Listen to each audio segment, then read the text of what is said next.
구원이란 무엇일까요? 구원이란 위험이나 고통으로부터 구출되는 것이죠. 또 구원은 승리, 건강, 보존이라는 의미를 갖고 있습니다. 성경에서 구원받음은 하나님 나라에 들어가는 것과 동일시 되었고, 간혹 바울이 감옥에서 구출되는 것처럼 구출의 의미로 쓰여지기도 했습니다. 오늘 본문에서 구원이라는 말이 여러 번 나오는데요. 예수님은 어떤 구원을 위해 오셨을까요? 오늘 본문은 누가복음 23장 33절부터 43절입니다. 그 중에서 39절부터 43절까지 읽겠습니다.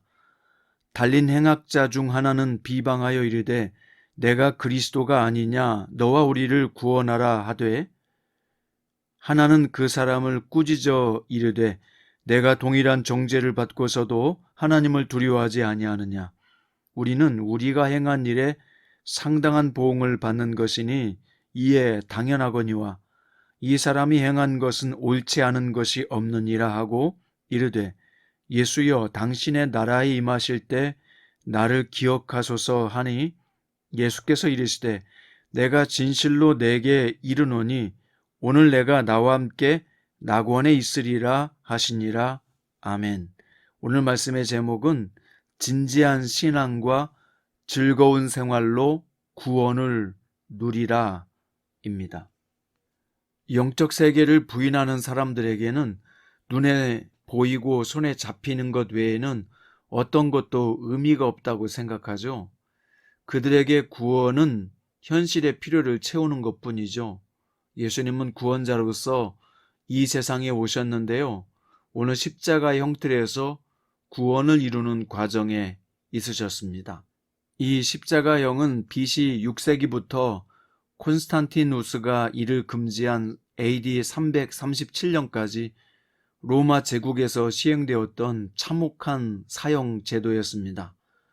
예수님은 그 십자가 형틀에 매달리셨고, 사형을 집행하던 관리와 군인들은 예수님을 향해 조롱을 했습니다. 관리들은 진짜 당신이 메시아라면 그렇게 죽지 말고 스스로 구원해 봐라 라고 하며 도발했습니다.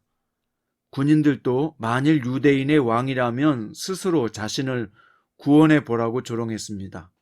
이들이 말하는 구원은 뭐죠? 지금 이 십자가의 형틀에서 벗어나서 목숨을 건지는 것입니다. 예수님은 어떤 분입니까? 하나님 아버지께 구하여 천군 천사들을 동원해 자신을 조롱하는 인간들을 모두 쓸어버리고 십자가의 형틀쯤은 가볍게 깨부수고 벗어날 수 있는 능력이 있으십니다. 그런데 왜 조롱받으시면서도 십자가에 매달려 고통을 당하십니까? 자신이 인간의 죄와 허물을 지고 형벌을 받고 죽으셔야만 우리 인간을 영원한 형벌에서 구원해낼 수 있기 때문입니다. 그래서 타인에 의해서가 아니라 스스로 십자가의 고통을 몸소 당하시는 겁니다. 예수님이 이루고자 하시는 구원을 알지 못한 이들은 단지 현실의 고통에서 벗어나는 것을 구원이라 여겼습니다. 이것은 마치 광야에서 말씀 듣던 5,000명의 무리들이 오병이어의 기적을 체험한 이후에 예수님을 왕으로 삼아 지속적으로 배고픔을 해결하기 원했던 것과 같습니다. 오늘날에도 보면 진정한 구원이 무엇인지 알지 못하는 어리석은 자들이 많습니다. 그런데 더 큰 어리석음은 예배당 안에 있어요. 바로 그들은 구원을 현실의 결핍과 필요를 채우는 것에만 너무 집중하는 신자들이죠. 하나님이 허락하시는 고통의 의미를 알지 못하고 만사 형통과 부귀영화를 하나님의 구원이라는 쪽으로만 치우쳐 있다면 구원의 의미를 제대로 알지 못한 사람이요, 오늘 관리들과 병사들과 별반 다를 게 없는 사람들입니다. 예수님은 오늘 자신을 조롱하고 모욕하는 자들을 위해 이렇게 말씀하셨어요. 아버지, 저들을 사하여 주옵소서. 자기들이 하는 것을 알지 못함이니이다. 이렇게 예수님은 저들은 자신이 무슨 짓을 하는지 알지 못하므로 그들을 불쌍히 여겨달라는 기도를 드린 것입니다. 그런데 놀라운 일은 예수님과 함께 십자가에 달린 두 죄수들 중에 한 사람은 예수님께서 그리스도라는 것과 구원의 진정한 의미를 알고 있었다는 것입니다.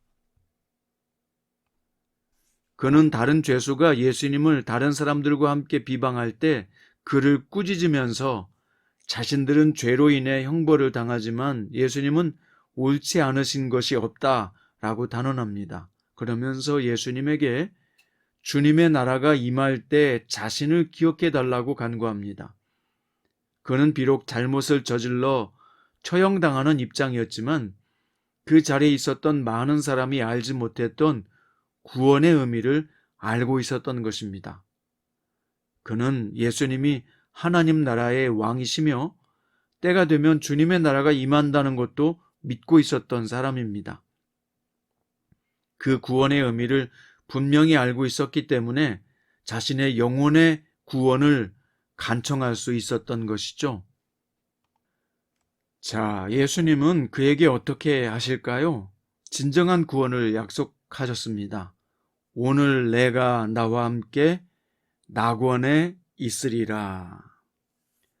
여기 낙원 파라다이스는 구원의 장소를 가르치고 있습니다.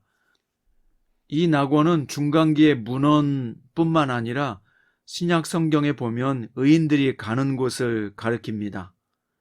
비록 죄수였지만 극적인 순간에 구원을 받는 장면을 누가는 이렇게 기록해서 보여주고 있습니다. 누가 구원을 받을 수 있습니까? 이 죄수처럼 선한 행위를 하나 하지 못했어도 예수 그리스도를 믿는 자만이 구원을 받는 것입니다. 오늘 본문에 나타난 구원의 진정한 의미는 현실적인 문제에서 구출이나 벗어남이 아닙니다. 영혼의 구원이요, 그 영혼이 하나님 나라에 들어감을 말하고 있습니다. 왜 오늘 예수님이 십자가에서 극한의 고통을 당하시며 죽고 계십니까? 인간의 구원을 위해서입니다. 예수님이 이루고자 하는 진정한 구원은 죄로부터의 구원이자 영혼의 구원이요, 하나님 나라에 들어갈 자격을 얻는 것입니다. 로마서 5장 10절과 11절에 보면요, 곧 우리가 원수 되었을 때 그의 아들의 죽으심으로 말미암아 하나님과 화목하게 되었은즉 화목하게 된 자로서는 더욱 그의 살아나심으로 말미암아 구원을 받을 것이니라. 그뿐 아니라 이제 우리로 화목하게 하신 우리 주 예수 그리스도로 말미암아 하나님 안에서 또한 즐거워하느니라.